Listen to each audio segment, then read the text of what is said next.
two really excellent and provocative presentations. I know you're all dying to ask questions, but I think it's my prerogative to ask the first two, so I'm just going to go ahead and do it. Bear with me. So Sam, very rigorous analysis. The overall finding is that incarceration is not cost beneficial, yes. I would argue that it's even less cost beneficial than you said for two reasons. One is, I don't think your models included the cost of the crimes that happen behind bars, correct? They would if they ended up in the courts. Yeah, I can assure you they don't. Yes. Yeah, so I just think it's important to know, like, incarceration doesn't necessarily mean that crime goes away. There's a lot of horrible things that happen behind bars. There are victimizations that occur that often don't come to the light of day, aren't counted, but still have costs. They have cost to the system, cost to the individual, and cost to society. And then my second question / comment is around this, for me, rather troubling finding that incarceration of a parent benefits the child, and I'm sure you've encountered, some strong reactions to that. My reactions have to do with what I know about the literature about impact on behavior, educational impact, psychological impact. There's a lot there to unpack. I'm guessing that you were unable to put a price tag on those types of impacts. Is that right?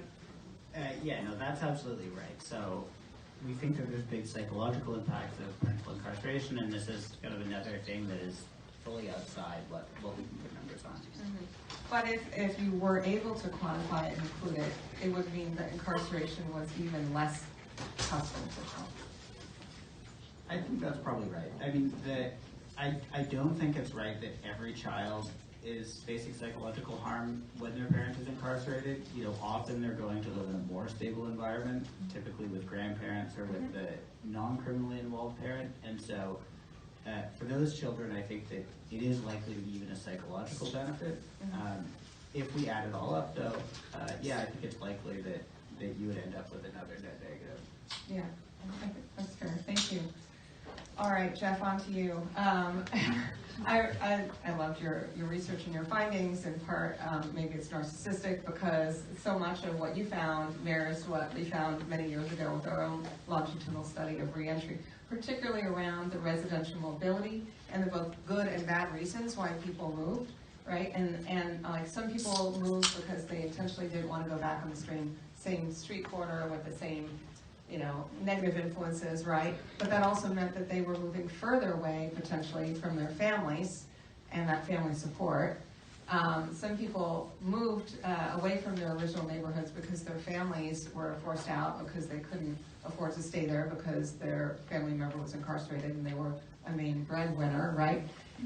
There's a lot to unpack here that I think has policy implications. I'd love to hear your response to that, and also we found some distinct differences in degree and level and type of family support for men returning home from prison versus women. I'm wondering if you found similar themes.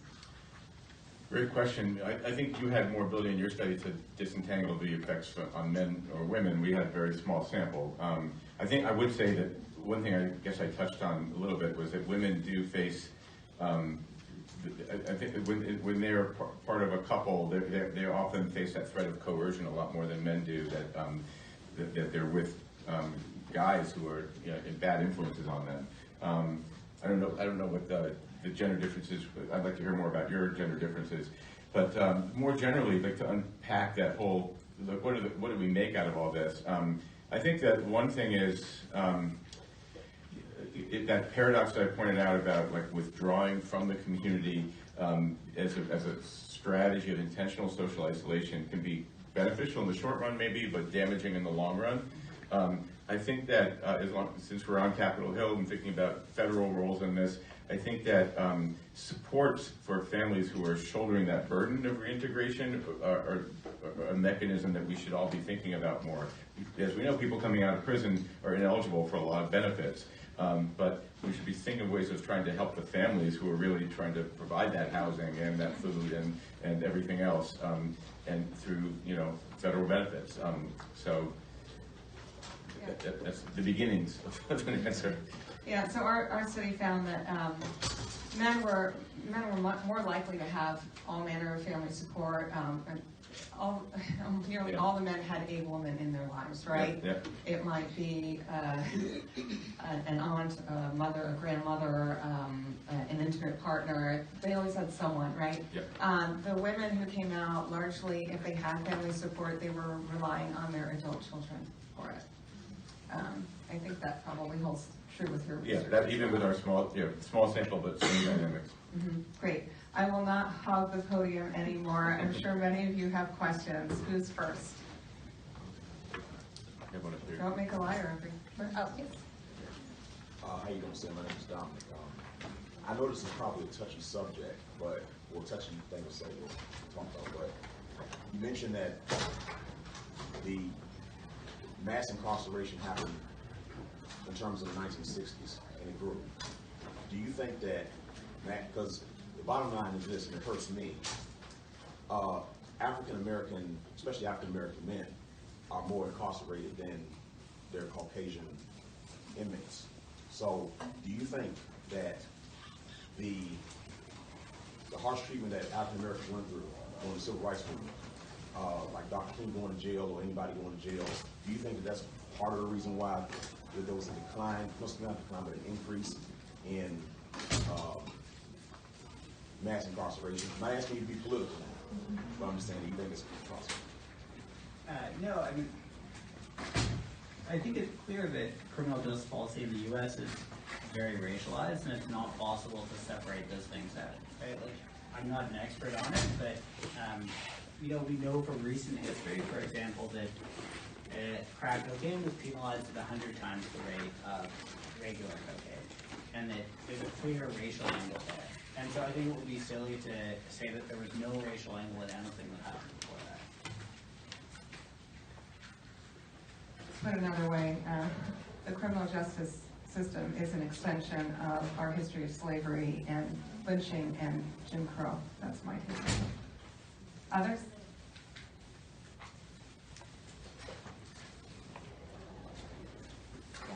I spent some time both in New Hampshire and then conversely in Louisiana, which I'm not sure if this relates to y'all's studies, but they're very opposite sides of the spectrum in regards to public education systems. New Hampshire and the Northeast states generally having higher rated public education versus Louisiana and some of those deep southern states having lower levels of that. Could you talk on the cost of that? Because that was a preemptive strike time to that deal. Can you educate the population better? Could you increase that cost, or conversely, coming back from incarceration, how could you relate public education to a policy that might help reintegration? Yeah, I can say, okay. So I would say, so I can't speak to these differences across different states, based on the quality of the school systems there. But I think that education is a very key component here in thinking about, first of all, who ends up in prison, but then also what their chances are after getting out. And one of the policy levers that we really write about and endorse is like trying to get more access to higher education, especially for people in prison, which I think is really critical. And it's critical, so there's several reasons that it's important. And one of them, as a professor and other people here on the panel who are professors, we like to think it's all about all the wisdom that we impart to people. It's not all about that. I mean, there's also the more symbolic aspect of having put yourself, having made the sacrifice and had the determination to go and get a degree, and what that signals to employers, for example, about your, what kind of potential employee you would be. And I have some colleagues who write about this idea of signaling theory in economics, about like how education is one means that people have to send the signal that they would be a strong employee. But people coming out of prison are kind of denied that opportunity a lot. And one of the interesting, what's somewhat disappointing as a finding is that job training programs, when you look at randomized control trials, don't have a lot of impact on chances of finding work and having a high income after prison. On the other hand, a lot of people who go through job training programs get placed in work, and they have very high placement rates, and they look successful. It's just when you look at them through the lens of a randomized control trial, they appear to be unsuccessful. So to make sense out of those two findings, it could be the idea that what's happening is that people who would be more likely to find work to begin with are going into those job training programs, and they're providing people the opportunity to send that signal, and they are getting hired because they set aside some income that they could have had more immediately, maybe because they put themselves through this training program, and this was their credential coming out, that sends a signal to employers that I really am committed to changing myself and to being a good employee. So I think that having more opportunities to send signals like that to employers is a really important thing. Yeah, and let me follow up on that. There's also just this question of timing, that kind of disappointingly, doing job training for people that are just getting out of prison doesn't really work. But we do know that investing in education earlier on tends to have higher returns. And so my colleague Jim Heckman at UChicago has done a lot of work on programs in the 60s and 70s that provided very intense structured support for low-income families. So this is the Perry preschool program, most famously. And what we see is that the kids that got those supports ended up committing fewer crimes in the future. And so I think that kind of pushing back when we're doing the educational investments can increase the benefits. And I would just add another angle to it, which is that one hypothesis is that some of these job training programs aren't working because they're only looking at one piece in the puzzle, right? Everyone's like, oh, we just have to get them a job and it'll be okay, not recognizing that they might have long and serious histories with substance use disorders and other issues that make it very hard to find and keep a job. So, in some of the literature that we've looked at, my conclusion is that you really need to take both a holistic approach to supporting people in reentry, but also a tailored one that responds to their unique needs and also assets. I'm going to take one more question, and then we're going to have to close. Thank you. I'm just wondering what you think those who are mentally ill who get incarcerated, should they be incarcerated or put in a hospital? I ask this because 46% of those in the federal prison system are mentally ill, and do you think it'd be more beneficial for them to go to a hospital versus being incarcerated? So I haven't done any specific research on this, but I can just tell you that, I'm aware this is a big issue. Mental illness also goes, unfortunately, hand in hand with substance use a lot, and that was something that, we knew going into our study that substance use was going to be an issue. We didn't know how big of an issue it was. On the other hand, mental illness is not necessarily very correlated with the likelihood of committing a violent crime after prison. So, but the people who are mentally ill, the conditions of incarceration are just awful, and spending time in solitary, especially if you have mental illness going in, can be just life damaging.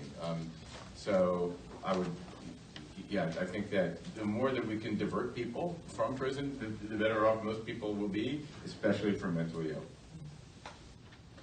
Okay, well, we're done, right? Is this time up? Okay. Thank you so much. You've been a great audience.